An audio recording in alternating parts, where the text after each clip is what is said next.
प्रियजन हो, पुन्हा एक वार मी येशू ख्रिस्ताच्या नावामध्ये आजचे प्रगटीकरण या मालिकेमध्ये आपल्या सर्वांचं हार्दिक स्वागत करत आहे. आजचा संदेश जो आहे तो 5व्या क्रमांकाचा संदेश आहे. या संदेशाचं शीर्षक आहे स्मुर्ना येथील मंडळी. बंधू आणि भगिनींनो, देवाच्या मदतीने, तुमच्या सहकार्याने आजपर्यंत आपण देवाचं वचन शिकत आलो आहोत आणि माझी कळकळीची आग्रहाची विनंती आहे देवाकडे की देवाने असंच आम्हाला आणि तुम्हाला, आपल्या सर्वांना मार्गदर्शन करावं आणि त्याचं वचन शिकत असताना आपलं आयुष्य, आमचं आयुष्य जे आहे ते त्याच्यामध्ये घडून येण्यासाठी देवाने आपल्याला मदत करावी. मी तुमच्याकडे सर्वांकडे विनंती करत आहोत की तुम्ही तुमचे कुटुंब, लेकरं, आप्तजन, नातेवाईक, मंडळीतले लोक सर्वजण या देवाच्या वचनाकडे मी सर्वांचं लक्ष वेधित आहे आणि विनंती करत आहे की तुम्ही सर्व वचनं जे आहेत, सर्व संदेश जे आहेत, त्या सर्व वचनांचा आणि संदेशाचा तुम्ही लाभ घ्या. आपण देवाचं वचन ऐकण्या अगोदर परत एकदा देवाकडे विनंती करूया की त्याने आपल्याला मार्गदर्शन करावं. आपण प्रार्थनेत असू. स्वर्गातील जिवंत परमेश्वर देवा, पुन्हा एक वार तू आम्हाला संधी देव केलेली आहेस. प्रेमळ पित्या, आम्हाला तू सुखी, समाधानी, आरोग्यदायी ठेवलेला आहेस म्हणून उपकार मानतो. आणि ही जी संधी देव केलेली आहे जेणेकरून परमेश्वरा तुझं वचन आम्ही आत्मसात करावं, त्याच्यावरती मनन करावं. ही संधी परमेश्वरा आम्ही आमच्या हातातून सोडून न देता परमेश्वरा त्याचा आम्ही वापर करून घ्यावा म्हणून आम्हाला तू प्रोत्साहन दे. प्रेमळ पित्या, तुझ्या वचनामध्ये लिहिलेलं आहे की वचनाअभावी लोक नष्ट होत आहेत. परमेश्वर, आमचा नाश होऊ नये तर आम्हाला सार्वकालिक जीवन प्राप्त व्हावं म्हणून तुझ्या वचनाद्वारे आम्ही तुझं चरित्र जे आहे, तुझं पावित्र्य जे आहे ते आत्मसात करावं असं होऊ दे. परमेश्वर, तुझ्या प्रेमाचा अनुभव आम्हाला आज घडावा असं होऊ दे. जरी मी बोलत असेल तरी देखील परमेश्वरा विनंती करत आहोत की आम्ही सर्वांनी तुझा आवाज ऐकावा, तुझं वचन ऐकावं, जेणेकरून परमेश्वरा आम्ही तुझ्यासारखे होऊ. मागत आहोत इथून पुढची वेळ आणि आमचं जे अध्ययन आहे, ते तुझं वचन जे आहे, आम्ही सर्व गोष्टी तुझ्या हाती सोपवून देत आहोत. नम्र विनंती येशूच्या नावात मागतो म्हणून तो ऐक. आमेन. बंधू आणि भगिनींनो, मागील संदेशामध्ये आपण एफिस येथील मंडळी याच्याविषयी शिकलो. तर आज ह्या संदेशामध्ये आपण विशेष करून स्मुर्ना आणि परगम येथील मंडळीविषयी शिकणार आहोत, पाहणार आहोत. तर स्मुर्ना ह्या मंडळीचा विचार करत असताना प्रत्येक शब्दाचा अर्थ आहे असं आपण पाहिलेलं आहे. स्मुर्ना या शब्दाचा अर्थ काय? स्मुर्ना या शब्दाचा अर्थ मधुर सुवास, मधुर सुवास. आता ह्या मंडळीचा अर्थ मधुर सुवास का आहे आणि ह्या मंडळीमध्ये काय लिहिलेलं आहे, या मंडळीविषयी जाणून घेणं किती गरजेचं आहे ते आपण थोडक्यात पाहूया. बंधू आणि भगिनींनो, आपण पाहिलेलं आहे की इफिस ही पहिली मंडळी आणि ती पहिल्या शतकामधली मंडळी असं आपण मागच्या वेळेस संदेशामध्ये शिकलो. आता जर आपण स्मुर्ना या मंडळीविषयी पाहायचं झालं आणि ह्या मंडळीची कारकीर्द म्हणजे थोडक्यात ही मंडळी कोणत्या वेळेमध्ये अस्तित्वात होती असं जर आपण पाहिलं तर पहिल्या शतकाच्या नंतर जवळपास 323 इसवी सन किंवा 4थ्या शतकापर्यंत ही मंडळी अस्तित्वात होती असं आपण म्हणू शकतो. म्हणजे पहिल्या शतकाच्या नंतर आणि 4थ्या शतकापर्यंत ही मंडळी अस्तित्वात होती. म्हणजे थोडक्यात 100 इसवी सन पासून 323 इसवी सन पर्यंत ही मंडळी स्थापित होती. तर आता आपण हे जाणून घेणं फार गरजेचं आहे की येशू ख्रिस्त आणि त्याच्या प्रेषितांनी जी मंडळी वेगवेगळ्या ठिकाणी स्थापन केली, ख्रिस्ताची मंडळी वेगवेगळ्या ठिकाणी स्थापन केली, वेगवेगळ्या ठिकाणी वेगवेगळ्या जागेमध्ये स्थापन केली, वेगवेगळे लोक त्या ठिकाणी होते. तर एफिस म्हणजे ते सर्व लोक, जरी एफिस हे एका ठिकाणाचं नाव असलं तरी देखील पहिल्या शतकातली मंडळी म्हणजे एफिस व्यतिरिक्त वेगवेगळ्या ठिकाणी जे लोक देवाच्या नावामध्ये जमत होते त्या सर्व लोकांना एफिस आपण म्हणू शकतो. त्या लोकांना एफिस किंवा पहिली मंडळी असं आपण म्हणू शकतो. मग पहिलं शतक झाल्यानंतर दुसरं शतक किंवा त्याच्यानंतरचे जे शतके आहेत त्या मंडळीचं नाव स्मुर्ना असं आहे. म्हणजे थोडक्यात तेच लोक पुढच्या शतकामध्ये त्यांनी ज्यावेळेस पदार्पण केलं त्यावेळेस त्याच लोकांचं नाव स्मुर्ना थोडक्यात किंवा दुसरी मंडळी असं ठेवण्यात आलं. म्हणजे बंधू आणि भगिनींनो, लोक तेच, पण नावं फक्त बदलली. पहिल्या मंडळीचं नाव इफिस आणि मग त्याच्यातून लोक ज्यावेळेस पुढच्या शतकामध्ये त्यांनी पदार्पण केलं त्याच लोकांना स्मुर्ना असं नाव देण्यात आलं. हे तुम्ही उदाहरणास्तव पाहिलं असेल की ज्यावेळेस एक नदी तिचा उगम होतो तर त्या नदीचा उगम ज्या ठिकाणी होतो त्या ठिकाणी नदीचं नाव वेगळं असतं आणि तीच नदी पुढे गेल्यानंतर तिला वेगळं नाव देण्यात येतं आणि मग तीच नदी पुढे गेल्यानंतर त्या नदीचं पात्र मोठं होतं किंवा लहान होतं, तो भाग वेगळा, पण त्या नदीला वेगवेगळी नावं देण्यात येते.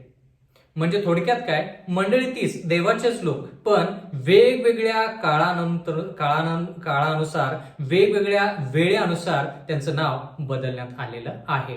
आज स्मुर्ना आणि परगम ह्या मंडळीविषयी शिकणार आहोत. तर स्मुर्ना या शब्दाचा अर्थ मधुर सुवास. आता प्रगटीकरण याचा 2रा अध्याय आणि 8वं वचन, ह्या ठिकाणी देवाचं वचन म्हणतं, स्मुर्ना येथील मंडळीच्या दूताला लिही, जो पहिला व शेवटला, जो मेला होता व जिवंत झाला, तो असे म्हणतो. आपण 5 मुद्द्यानुसार प्रत्येक मंडळीमध्ये पाहत आहोत. 5 मुद्दे आपण पाहत आहोत ज्यावेळेस आपण मंडळीचा विचार करतो. मुद्दा नंबर 1, येशू ख्रिस्त स्वतःला त्या मंडळीच्या समोर कसं प्रदर्शित करतो.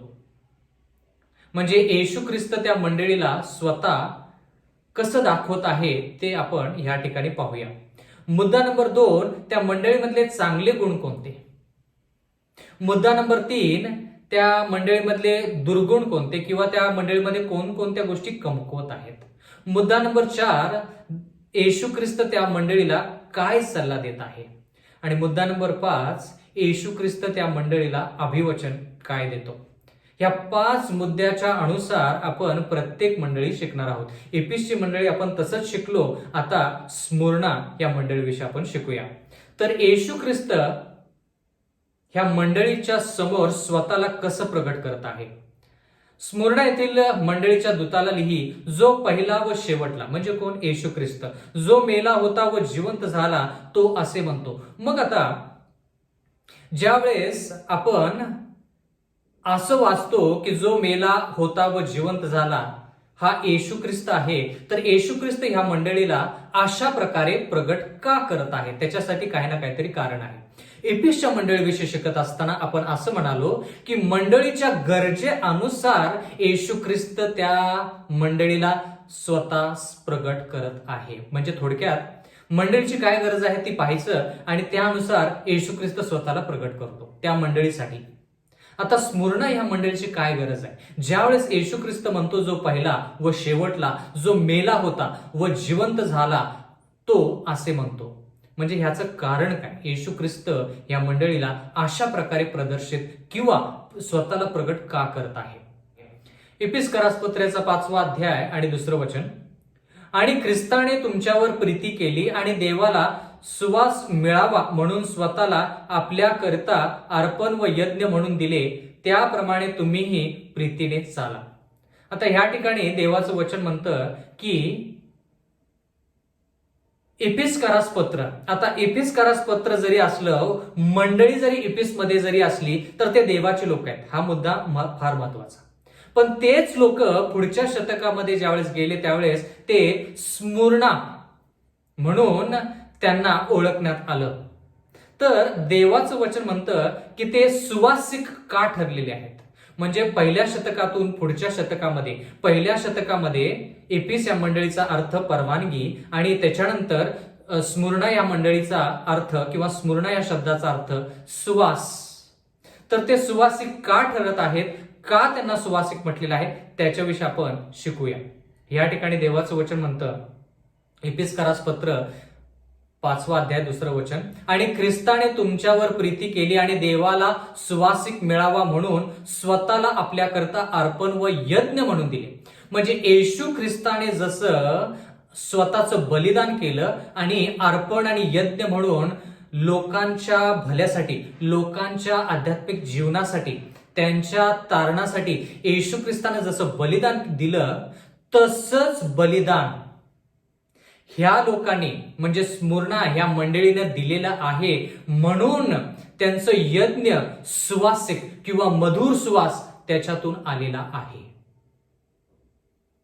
बंधू आणि भगिनींनो, ज्या वेळेस जुन्या करारामध्ये आपण पाहतो की एखादं कोकरू वधलं जायचं आणि ते वेदीवरती, बलिदानाची जी वेदी असायची त्या वेदीवरती ज्यावेळेस हव्य म्हणून अर्पण केलं जायचं, अग्नीनं ते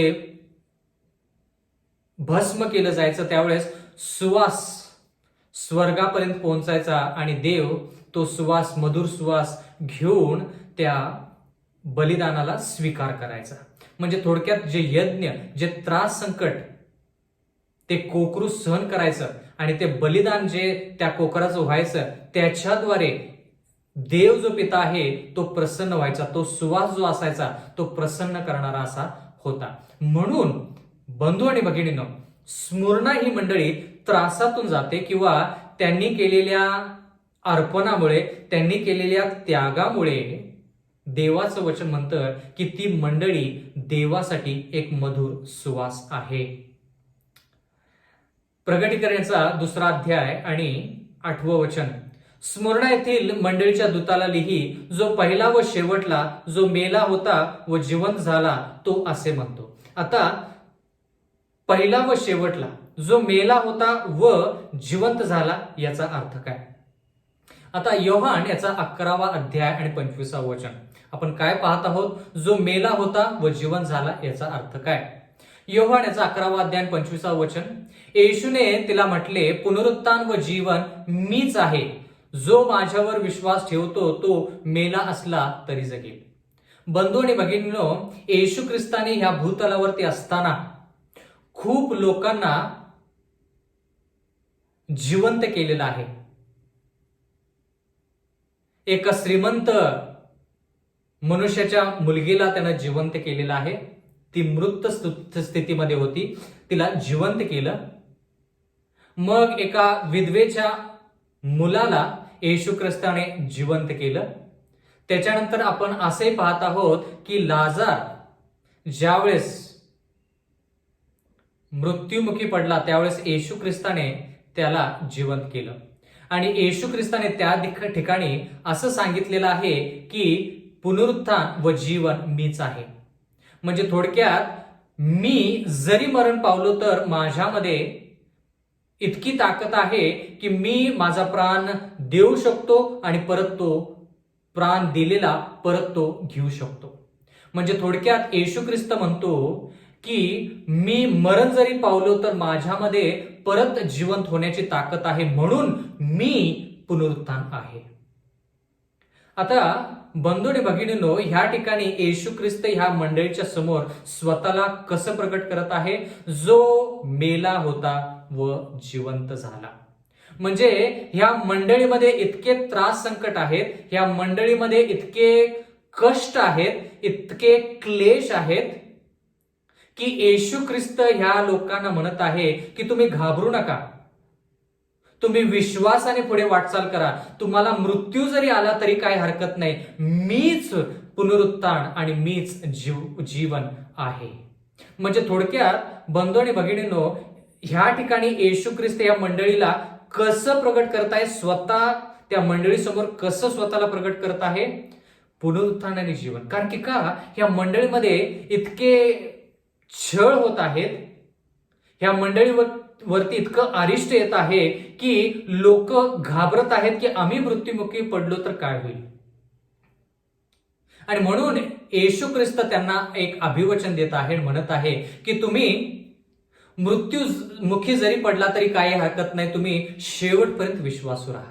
तुम्ही त्रास संकटातून जातात, तुम्ही तुमचं आयुष्य अर्पण म्हणून, यज्ञ म्हणून माझ्यासमोर ठेवलेलं आहे आणि ते यज्ञ जे आहे ते सुवासिक असं आहे. म्हणून तुम्ही काय करा, शेवटपर्यंत विश्वासू राहा. मृत्यू जरी आला तर चालेल, तुमच्यावरती छळ होत आहे, तुमच्यावरती मृत्यू येत आहेत, काही घाबरू नका. पुनरुत्थान आणि जीवन मीच आहे. कळालं का बंधू आणि भगिनींनो?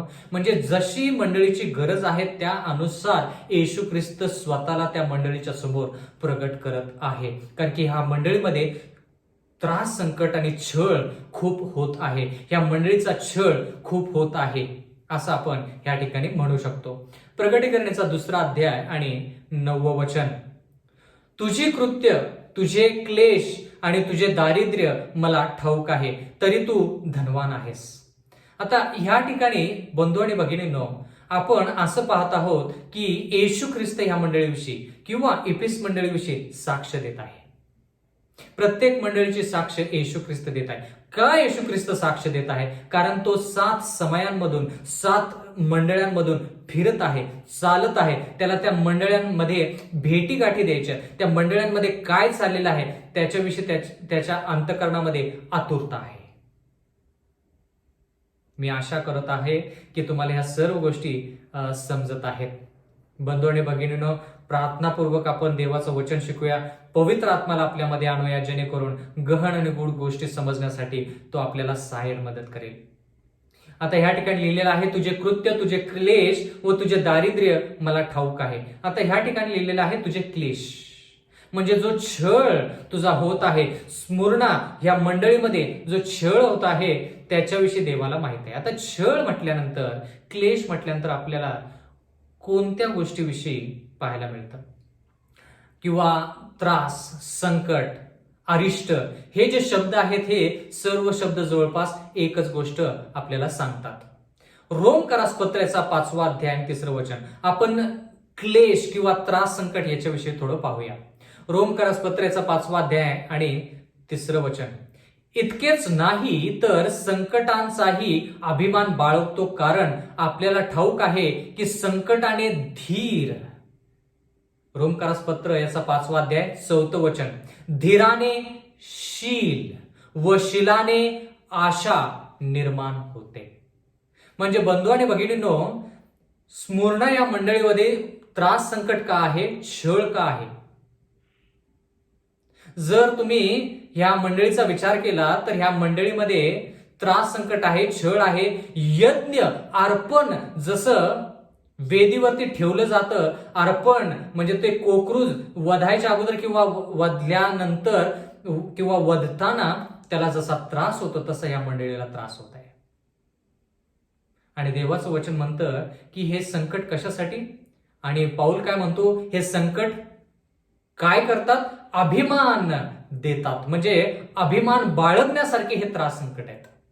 म्हणून पाऊल रोमकरास पत्राचा 5वा अध्याय 3 वचनामध्ये म्हणतो, इतकेच नाही तर संकटांचाही अभिमान बाळगतो. म्हणजे त्रास, संकट जे आहेत त्याचा अभिमान पावलाला आहे. तुम्हाला आणि मला आहे का?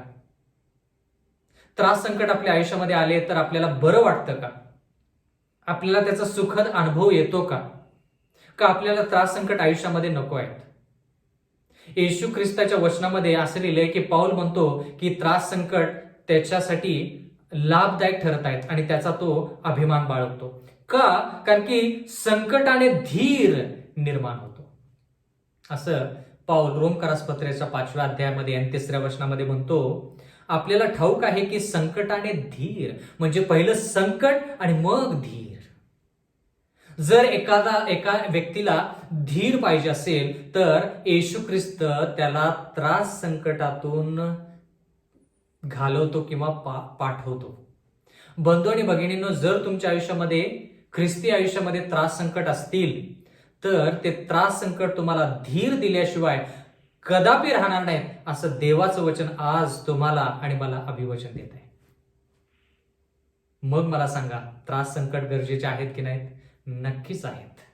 आपण त्रास, संकट ओढून घ्यायचं नाही, पण ज्यावेळेस देव आपल्याला त्रास, संकटातून पाठवेल, त्रास, संकटातून आपल्याला जाण्याची संधी मिळेल, मी संधी म्हणेन, किंवा त्रास, संकटामधून जाण्यासाठी आपल्याला देव भाग पाडेल, त्यावेळेस त्याचा निष्कर्ष असा असेल की आपल्यामध्ये धीर स्थापित होईल. या ठिकाणी लिहिले संकटाने धीर, रोमकारास पत्र्याचा 5वा अध्याय 4थं वचन, धीराने शील व शिलाने आशा निर्माण होते. तुम्हाला शील पाहिजे असेल किंवा आशा पाहिजे असेल तर त्याच्यासाठी तुम्हाला संकट गरजेचं आहे. जेवढा तुम्हाला धीर पाहिजे, जेवढं तुम्हाला शील पाहिजे, जेवढी तुम्हाला आशा पाहिजे, तेवढं त्रास संकट देखील पाहिजे.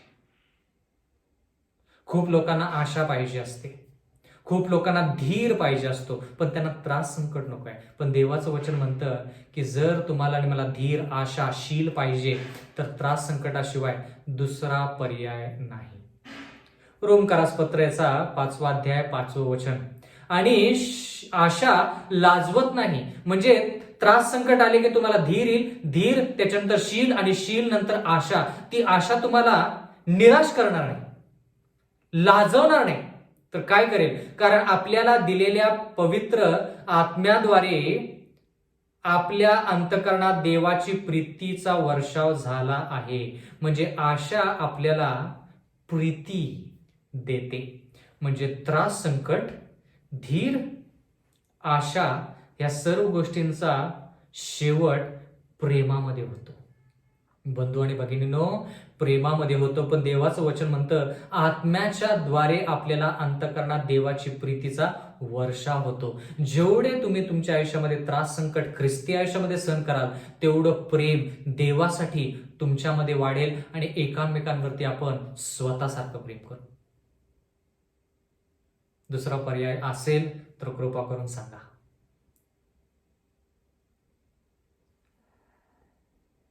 बंधू आणि भगिनींनो, त्रास संकट कशासाठी? काय गरज आहे या त्रास संकटांची? म्हणजे ह्यामध्ये आपण त्रास संकटाद्वारे काय पाहत आहोत? म्हणजे धीर हा शब्द थोडा शिकूया आपण. कारण की त्रास संकटाद्वारे धीर, धीराद्वारे शील, शीलाद्वारे आशा आणि आशाद्वारे प्रेम प्राप्त होतं. म्हणजे थोडक्यात जो व्यक्ती त्रास संकटातून पार पडतो त्याला प्रेमाचा अनुभव होतो. आता धीर याच्याविषयी आपण जास्त शिकूया. याकोबाचे पत्रेचा 1 अध्याय 2 वचन, माझ्या बंधूंनो, नाना प्रकारच्या परीक्षांना तुम्हाला तोंड द्यावे लागते तेव्हा तुम्ही आनंद माना. म्हणजे त्रास संकट, आता ह्या ठिकाणी परीक्षा असा शब्द वापरला, पण दोन्ही गोष्टी जवळपास एकच. आपण वेगवेगळे शब्द त्याला वापरू. प्रगटीकरणाच्या पुस्तकामध्ये प्रगटीकरण 2 याचा 9वं वचन याच्यामध्ये आपण क्लेश असा शब्द पाहिला. पण रोमकारास पत्रामध्ये क्लेश त्या शब्दासाठी आपण संकट असा शब्द वापरला. संकट आता याकोबाच्या माहितीनुसार, याकोबाच्या पत्रानुसार परीक्षा असा शब्द आहे. तर याकोब म्हणत आहे की जर आपण वेगवेगळ्या परीक्षेमध्ये पडलो, क्लेशामध्ये पडलो, त्रासामध्ये पडलो, संकटामध्ये पडलो तर त्याच्यामध्ये आपण आनंद मानला पाहिजे. त्रासात पडल्यानंतर आपण आनंद का मानला पाहिजे? याकोब याचा 1 अध्याय 3 वचन, तुम्हाला ठाऊक आहे की तुमच्या विश्वासाच्या परीक्षेने धीर उत्पन्न होतो. म्हणजे त्रास संकटातून ज्यावेळेस आपण जातो, पण त्या त्रास संकटातून जात असताना आपण विश्वासाने लढा दिला पाहिजे, मग आपल्यामध्ये धीर उत्पन्न होईल असं देवाचं वचन म्हणतं.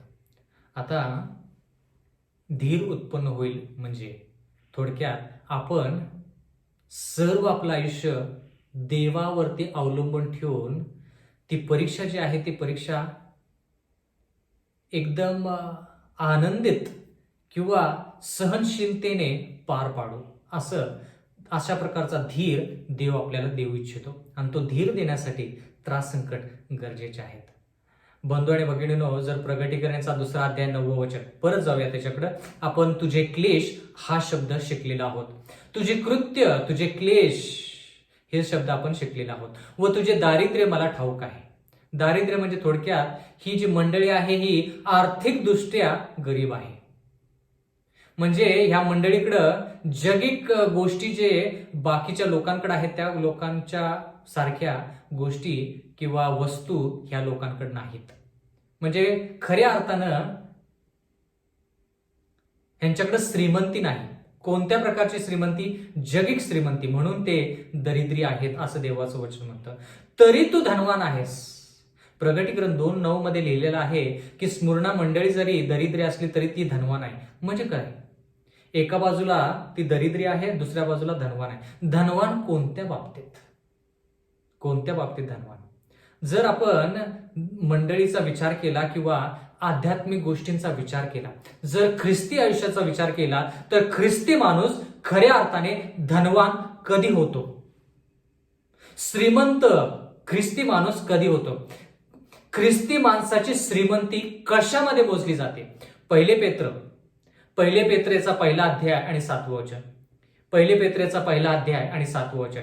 ह्यासाठी की नाशवंत सोन्याची परीक्षा अग्नीने करतात, त्या सोन्यापेक्षा मौल्यवान अशी जी तुमच्या विश्वासाची परीक्षा, ती येशू ख्रिस्ताच्या प्रगट होण्याच्या वेळेस प्रशंसा, गौरव व मान यास कारणीभूत व्हावी. विश्वासाची परीक्षा जी होते त्याच्याद्वारे देवाचं वचन म्हणतं की आपण श्रीमंत होतो. म्हणजे बंधू आणि भगिनींनो, नाशवंत सोन्याची परीक्षा अग्नीने केली जाते, पण खऱ्या ख्रिस्ती व्यक्तीची परीक्षा विश्वासाने केली जाते. म्हणजे त्रास संकट त्याच्या आयुष्यामध्ये आले की त्याच्या विश्वासाची परीक्षा, आणि जर त्याचा विश्वास त्या परीक्षेमध्ये अटळ किंवा जर त्या परीक्षेमध्ये त्याचा विश्वास डगमगला नाही, तर तो विश्वास नाशवंत सोन्यापेक्षा जास्त मौल्यवान आहे, असं देवाचं वचन म्हणतं.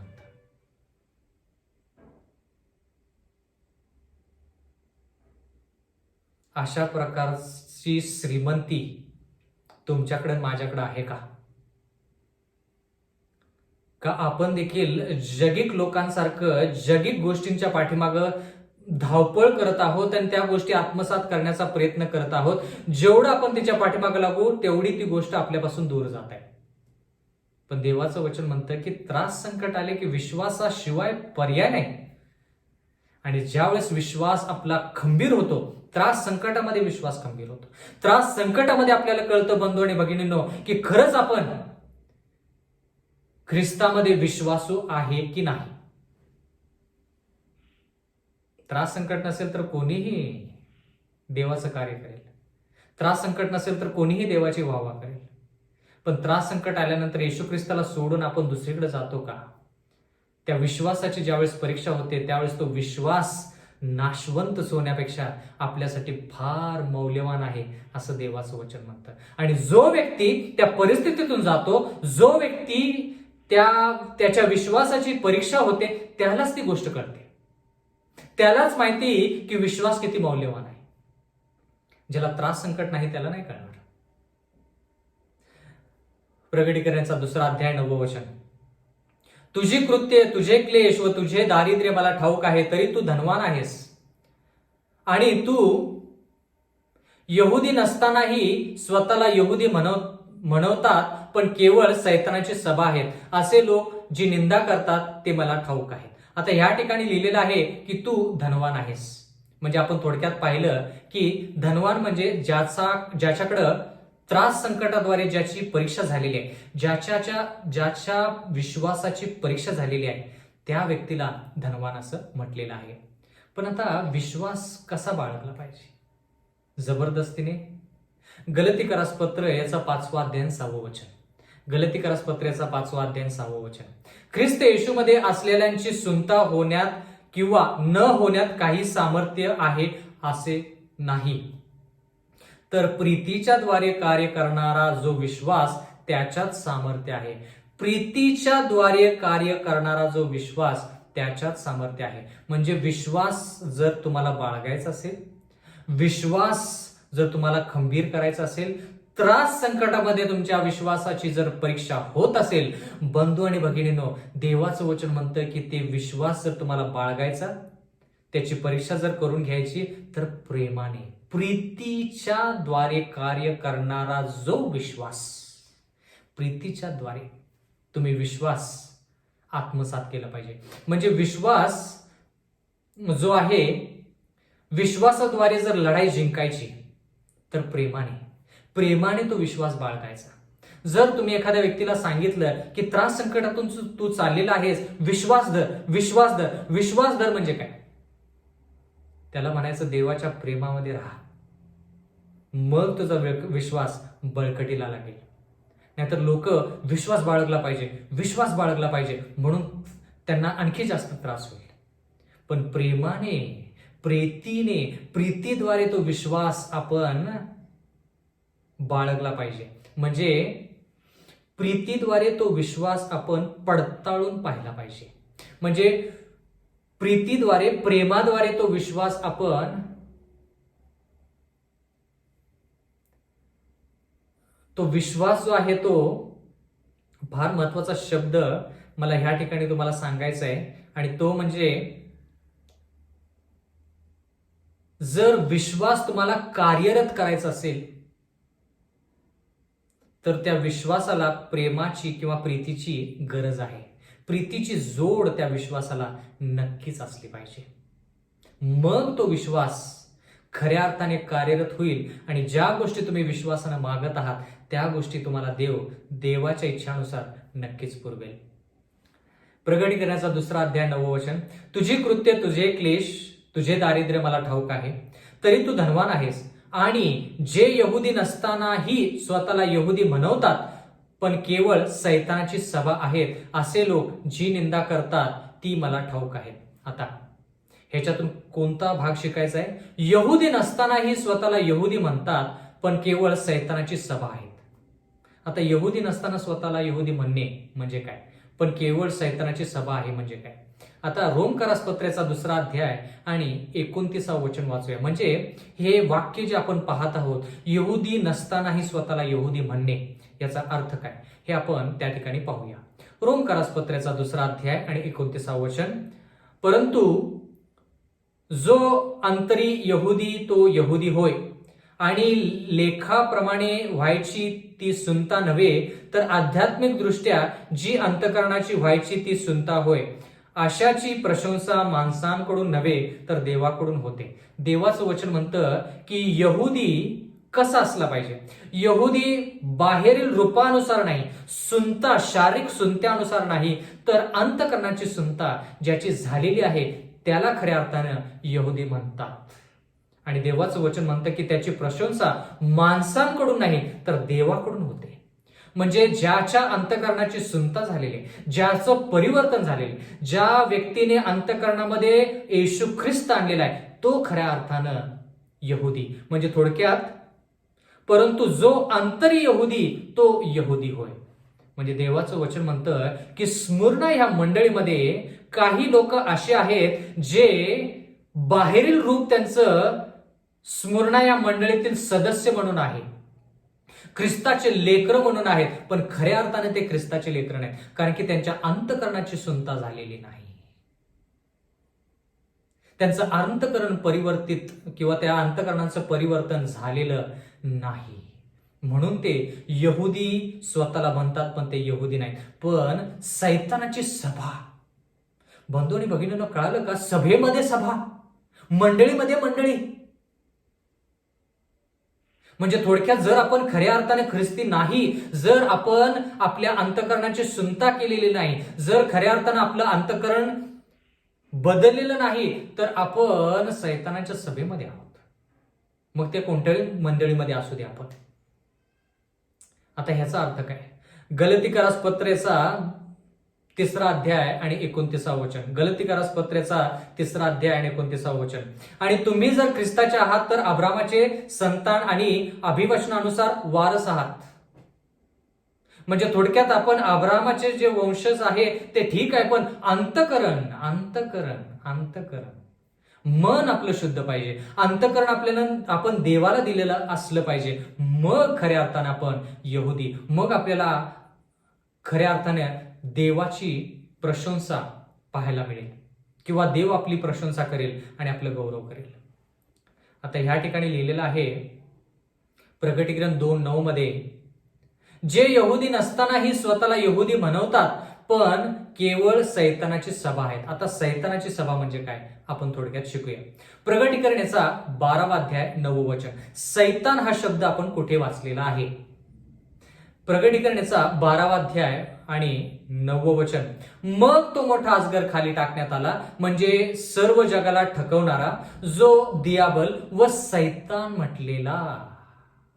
आहे तो जुनाट साप खाली पृथ्वीवर टाकण्यात आला व त्याच्याबरोबर त्याच्या दूतांना टाकण्यात आले.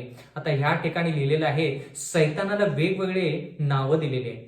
अजगर, जगाला ठकवणारा, दियाबल, सैतान म्हटलेला, जुनाट साप, असे वेगवेगळी नावं सैतानाला दिलेली आहेत. पण ह्या ठिकाणी असं लिहिलेलं आहे, सर्व जगाला ठकवणारा जो दियाबल व सैतान म्हटलेला. सैतान या शब्दाचा अर्थ जगाला ठकवणारा. आणि जर तुम्ही 10वं वचन वाचलं तर सैतान आणखी काय करतो ते पाहूया. प्रकटीकरणाचा 12वा अध्याय 10वं वचन. तेव्हा मी स्वर्गात मोठी वाणी ऐकली, ती म्हणाली, आता आमच्या देवाने सिद्ध केलेले तारण, त्याचे सामर्थ्य, त्याचे राज्य आणि त्याच्या ख्रिस्ताचा अधिकार हे प्रगट झाले आहेत. कारण आमच्या बंधूंना दोष देणारा आमच्या देवासमोर रात्रंदिवस त्यांच्यावर दोषारोप करणारा खाली टाकण्यात आला आहे. देवाचं वचन म्हणतं, जो ख्रिस्ती लोकांवरती दोष लावतो, रात्रंदिवस दोषारोप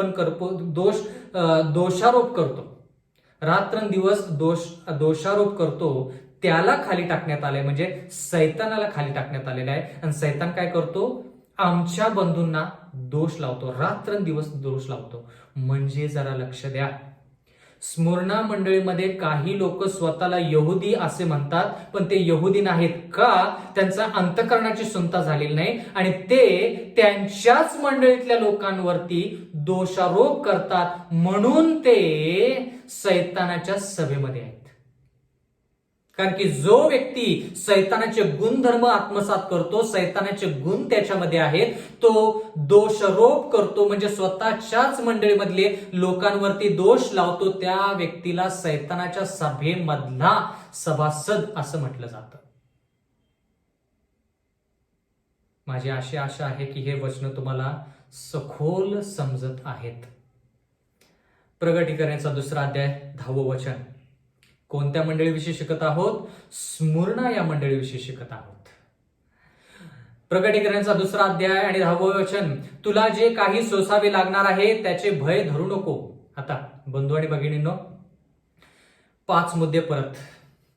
पहिला मुद्दा, येशू ख्रिस्त ह्या मंडळीच्या समोर स्वतःला कसं प्रकट करत आहे? जो जिवंत असा, म्हणजे जो मेला होता पण जिवंत झाला, पुनरुत्थान व जीवन मीच आहे, असा येशू ख्रिस्त का प्रकट करतो? कारण की या मंडळीला तशी गरज आहे. या मंडळीमध्ये त्रास आहेत, क्लेश आहेत, छळ आहे, लोकांचे प्राण जात आहेत. म्हणून येशू ख्रिस्त या मंडळीला म्हणत आहे, घाबरू नका, शेवटपर्यंत विश्वासू राहा, कारण की जर तुमच्यावरती मृत्यू जरी आला तर पुनरुत्थान आणि जीवन मीच आहे. मुद्दा नंबर 1. मुद्दा नंबर 2, चांगले गुण ह्या मंडळीमध्ये काय आहेत?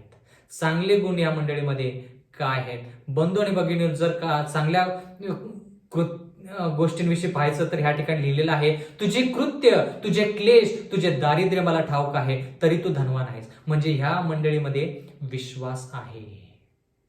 त्रास संकटातून हे लोक जात आहेत, पण विश्वासानं जात आहेत. ह्यांच्यामध्ये क्लेश आहे, दारिद्र्य जरी असलं तर हे लोक श्रीमंत आहेत, आध्यात्मिकरित्या श्रीमंत आहेत. ही चांगली बाब. 3रा मुद्दा, ह्या मंडळीमध्ये दुर्गुण कोणते आहेत? आता तो मुद्दा आपण आताच पाहिला. जे यहुदी नसतानाही स्वतःला यहुदी बनवतात आणि पण केवळ सैतानाची सभा आहेत, हे दुर्गुण ह्या मंडळीमध्ये आहेत. हे दुर्गुण ह्या मंडळीमध्ये आहेत. आता प्रकटीकरणाचा 2रा अध्याय आणि 10वं वचन. तुला जे काही सोसावे लागणार आहे, म्हणजे त्रास संकट, त्याचे भय धरू नको. पहा, तुमची परीक्षा व्हावी म्हणून सैतान तुमच्यापैकी कित्येकांना तुरुंगात टाकणार आहे.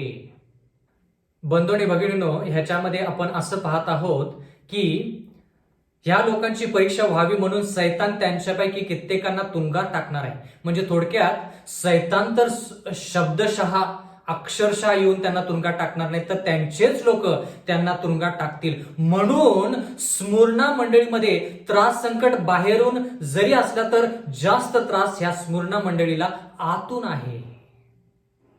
म्हणून ही मंडळी यज्ञ, म्हणजे स्वतःचं अर्पण, बलिदान जसं होतं, जसा त्रास संकट ह्या मंडळीला होत आहे, त्याच्याद्वारे पित्याला मधुर सुवास मिळत आहे आणि तो प्रसन्न होत आहे. बंधूंनी भगिनींनो, ज्या मंडळीमध्ये त्रास संकट आहेत त्या मंडळीमध्ये देव आहे. ज्या मंडळीला त्रास संकटने क्लेश सहन करावा लागतो ती मंडळी खरोखरच देवासंती असते, ह्याच्यातून आपण शिकू शकतो. म्हणजे थोडक्यात जर आपल्याला देवासंती राहायचं असेल तर अशा प्रकारचे त्रास संकट आपल्या आयुष्यामध्ये जर आले तर आपण आनंद मानला पाहिजे. देवाकडे प्रार्थना केली पाहिजे की देवा, जर आमचं आयुष्य सुधरत नाही, जर आमचं आयुष्य बदलत नाही तर कृपा करून अशा प्रकारचे त्रास संकटात ज्याच्यामध्ये आमची परीक्षा होईल आणि आम्ही त्याच्यामध्ये उत्तीर्ण होऊन आमच्यामध्ये सुवर्ण म्हणजे थोडक्यात सोन्यापेक्षा मौल्यवान असा विश्वास तयार होईल. तुमच्या मंडळीमध्ये अशा प्रकारचा त्रास संकट आहे का? देवाचं वचन म्हणतं की ह्या मंडळीला सल्ला देण्यात येत आहे. या मंडळीला सल्ला देण्यात येत आहे की सैतान तुमच्यापैकी कित्येकांना तुरुंगात टाकेल आणि तुमचे 10 दिवस हालअपेष्टात जातील. म्हणजे 10 दिवस ह्या मंडळीला हालअपेष्टा होतील. मरेपर्यंत तू विश्वासू राहा म्हणजे मी तुला जीवनाचा मुकुट देईन. बघा, त्याच गोष्टी आपण शिकत आहोत. आता ह्या ठिकाणी असं लिहिलेलं आहे की 10 दिवस हालअपेष्टांमध्ये जातील. बंधू आणि भगिनींनो, ज्यावेळेस आपण दानिएल या पुस्तकाचा अभ्यास केला त्यावेळेस तुम्ही आणि मी हे शिकलेलो आहोत की गणना 14:34 अनुसार 1 दिवस म्हणजे 1 वर्ष. जर तुम्हाला आठवत असेल तर एझेकिएल याचा 4था अध्याय आणि 6व्या वचनानुसार 1 दिवस म्हणजे 1 वर्ष. आणि म्हणून त्या ठिकाणी आपण असं पाहिलं 2300 दिवसाची भविष्यवाणी म्हणजे 2300 वर्षाची भविष्यवाणी. तर या ठिकाणी 10 दिवसाचा उल्लेख आहे. तर 10 दिवस, 1 दिवस म्हणजे 1 वर्ष, तर 10 दिवस म्हणजे 10 वर्ष. बंधू आणि भगिनींनो, त्यांच्या मंडळीच्या काळामध्ये, स्मुर्ना ह्या मंडळीच्या काळामध्ये नेक्लोशियन नावाचा एक सम्राट होता. त्या सम्राटाच्या अधीन ह्या मंडळीला देण्यात आलं. त्यावेळेस जवळपास 10 वर्ष ह्या मंडळीला त्रास संकट सहन करावा लागला. हा इतिहास आहे, तो इतिहास तुम्ही पडताळून पाहू शकता. नेक्लोशियन नावाच्या सम्राटाच्या अधीन ह्या मंडळीला 10 वर्ष त्रास संकट सहन करावा लागला. त्याच्याविषयी या ठिकाणी लिहिलेलं आहे. म्हणजे थोडक्यात त्या काळामध्ये कॉन्स्टंटीन नावाचा जो सम्राट होता त्याच्या अधीन लोक हळूहळू येत होते आणि बदल ह्या मंडळीमध्ये घडत होता. म्हणजे थोडक्यात ख्रिस्ती मंडळी आणि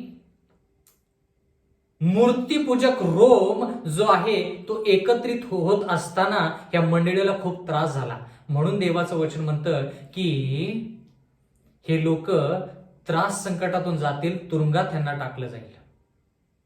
प्रकटीकरणाचा 2रा अध्याय आणि 11वं वचन, देवाचं वचन म्हणतं, आत्मा मंडळांना काय म्हणतो हे ज्याला कान आहेत तो ऐको. जो विजय मिळवतो त्याला दुसऱ्या मरणाची बाधा होणारच नाही. बंधू आणि भगिनींनो, ह्या ठिकाणी आपल्याला ही गोष्ट पाहायची आहे की देव ह्या मंडळीला अभिवचन काय देत आहे. 4था मुद्दा जो आहे, ह्या मंडळीला सल्ला देण्यात येत आहे आणि तो सल्ला म्हणजे 10 दिवस म्हणजे 10 वर्ष ह्या मंडळीला त्रास होईल, तर मरेपर्यंत विश्वासू राहा म्हणजे मी तुला जीवनाचा मुकुट देईन. हा सल्ला मंडळीला देण्यात आलेला आहे. पण आता अभिवचन म्हणजे 5वा मुद्दा, अभिवचन ह्या मंडळीसाठी काय आहे. एफिस मंडळीसाठी अभिवचन होतं, ह्या मंडळीसाठी काय आहे. प्रकटीकरणाचा 2रा अध्याय आणि 11वं वचन, आत्मा मंडळांना काय म्हणतो हे ज्याला कान आहेत तो ऐको. ह्या वाक्याचा अर्थ काय. प्रत्येकाला कान आहेत, पण ह्या ठिकाणी असं का लिहिलेलं आहे, आत्मा मंडळांना काय म्हणतो हे ज्याला कान आहेत तो ऐको. म्हणजे थोडक्यात जर एखादा व्यक्ती ऐकून न ऐकल्यासारखा करत असेल तर त्याचा अर्थ त्याला कान नाहीत. आपण कधी कधी म्हणतो नाही का, जर तुझ्याकडे खरंच ज्ञान असेल तर तू विचार कर. साध्या सोप्या भाषेमध्ये आपण मराठी भाषेमध्ये म्हणतो, जर तुला डोकं असेल तर तू खरंच त्याचा विचार कर. म्हणजे थोडक्यात काय, नक्कीच विचार कर. तुझ्याकडं डोकं आहे, जितकं तुला माहित आहे की तुझ्याकडे डोकं आहे तितकं तू विचार पण केला पाहिजेस. म्हणजे थोडक्यात जितकं आपल्याला माहित आहे की आपल्याकडे कान आहे तितकं आपण निश्चय केला पाहिजे की ह्या गोष्टी मी ऐकल्या पाहिजेत. आणि ह्या गोष्टी फार महत्वाच्या आहेत बंधू आणि भगिनींनो.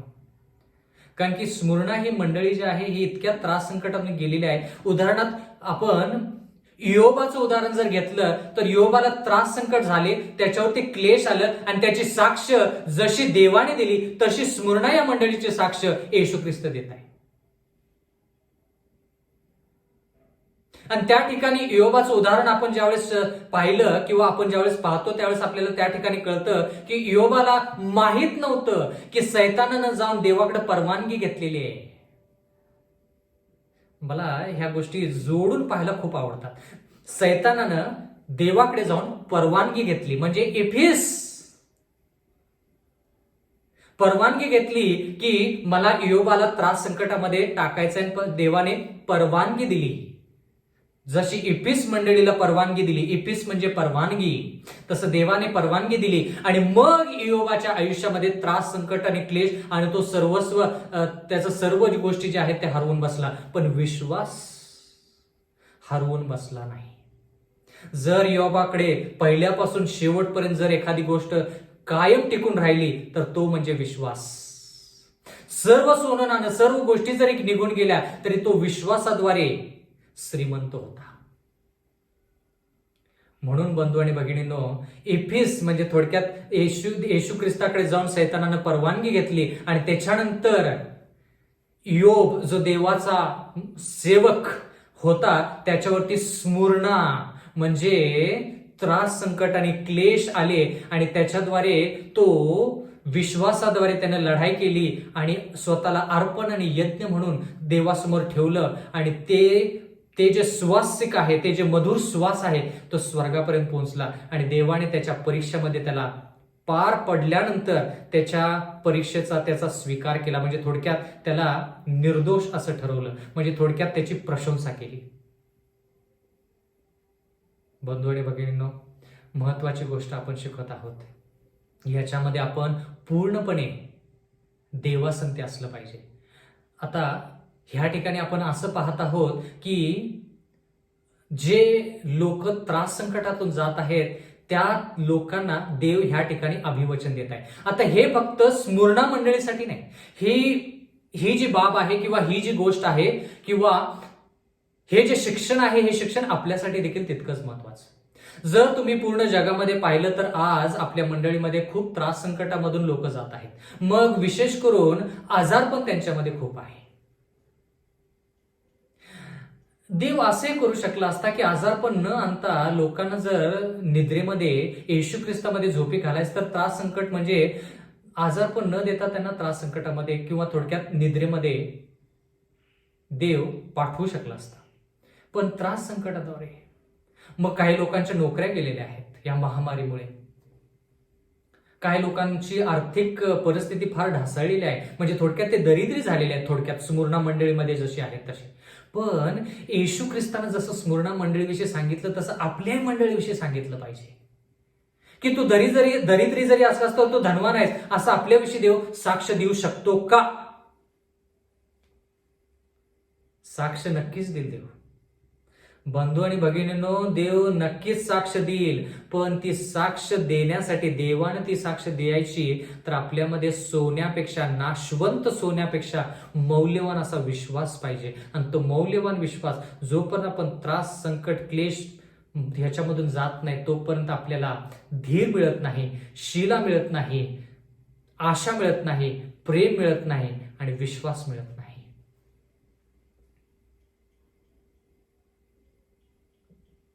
बंधू आणि भगिनींनो, देवाचं वचन ह्या ठिकाणी आपल्याला स्मरणा मंडळीविषयी असं सांगत आहे की या स्मरणा मंडळीमध्ये देवाने फार चांगल्या गोष्टी ठेवलेल्या आहेत, फार चांगल्या गोष्टी ठेवलेल्या आहेत. ह्या मंडळीमध्ये त्रास संकट बाहेरून जास्त नाहीत, आतून जास्त आहेत. कारण की या मंडळीमध्ये देवाचे लोक जे स्वतःला यहुदी म्हणतात ते यहुदी नाहीत, तर सैतानाची सभा. सैतान म्हणजे दोष लावणारा. कोणाला दोष लावणारा? आमच्या बंधूंना दोष लावणारा.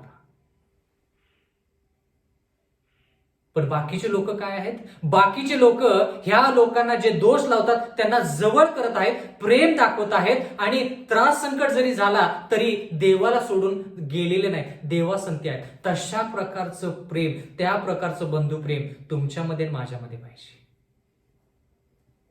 मग खऱ्या अर्थाने बंधू आणि भगिनींनो आपल्याला कळेल की मधुर सुवास म्हणजे काय. आणि मग खऱ्या अर्थानं आपण यहुदी हो, म्हणजे थोडक्यात आपलं अंतःकरण बदलेल, आपल्या मनाचा पालट होईल, आपण प्रायश्चित करू, आपला पश्चाताप केला जाईल, आपण देवासारखे चरित्रानुसार हो. आणि ज्यावेळेस येशू ख्रिस्त येईल त्यावेळेस येशू ख्रिस्तासाठी आपण स्वर्गीय राज्यात जाऊ. परमेश्वर आपणा सर्वांस आशीर्वाद देव. आपण प्रार्थना करूया. स्वर्गातील जिवंत परमेश्वर देवा, उपकार मानतो आजच्या या संधीबद्दल. मागत आहोत परमेश्वरा की स्मुर्ना मंडळीमध्ये जसे लोक त्रास संकट सहन करीत एकामेकासंती बंधुप्रेमाने वागले, तसं आम्ही देखील बंधुप्रेमाने वागावं. एकामेकांवरती दोष न लावता परमेश्वरा तुझ्याकडे पाहून परमेश्वरा आम्ही एकामेकाला जवळ करावं असं होऊ दे. मागत आहोत परमेश्वरा, जशी तू साक्ष स्मुर्ना मंडळीसाठी दिलीस, स्मुर्ना मंडळी विषयी दिलीस, तशीच तू साक्ष आमच्याविषयी दे, जेणेकरून परमेश्वरा आम्ही तुझ्या दुसरे येणं ज्यावेळेस होईल त्याच्यासाठी आम्ही सज्ज असू. मागत आहोत परमेश्वरा, येणारे संदेश जे आहेत ते संदेश देखील तू आशीर्वादित कर. आम्हा सर्वांना तू तारण दे. नम्र विनंती येशूच्या नावात मागतो, म्हणून तो ऐक. आमेन.